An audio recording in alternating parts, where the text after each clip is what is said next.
எல்லாருக்கும் வணக்கம். இன்றைக்கி நம்ம வீட்டில் லஞ்சு என்னங்கிறத பார்ப்போம் வாங்க. வெஜ்ஜு பிரியாணி. இன்றைக்கி சண்டே நம்ம வீட்டில் வெஜ்ஜு தான். ஏன்னா எங்கள் கோவிலில் கால் நாட்டியிருக்காங்க, குடம் இருக்குது, அதனால் வெஜ்ஜு சமைச்சிருக்கோம்.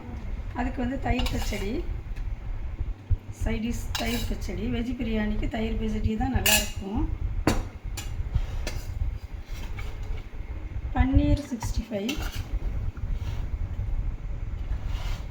அப்புறம் சேனக்கிழங்கு வறுவல். சேனக்கிழங்கு வறுவல் மொறு சூப்பராக இருக்குது. அப்புறம் ஒயிட் ரைஸ். ஒயிட் ரைஸ் பார்த்தீங்கன்னா தயிர். இன்றைக்கி ரசம் வைக்கல, தயிர் தான், சூப்பரான கெட்டி தயிர். அதுக்கு சைடிஷ் ஊறுகாய். இதுதான் இன்றைக்கி எங்களோட லஞ்ச். இந்த வீடியோ பிடிச்சிருந்தா லைக் பண்ணுங்கள். ராஜா மகோன் சேனலுக்கு சப்ஸ்கிரைப் பண்ணுங்கள். தேங்க்யூ.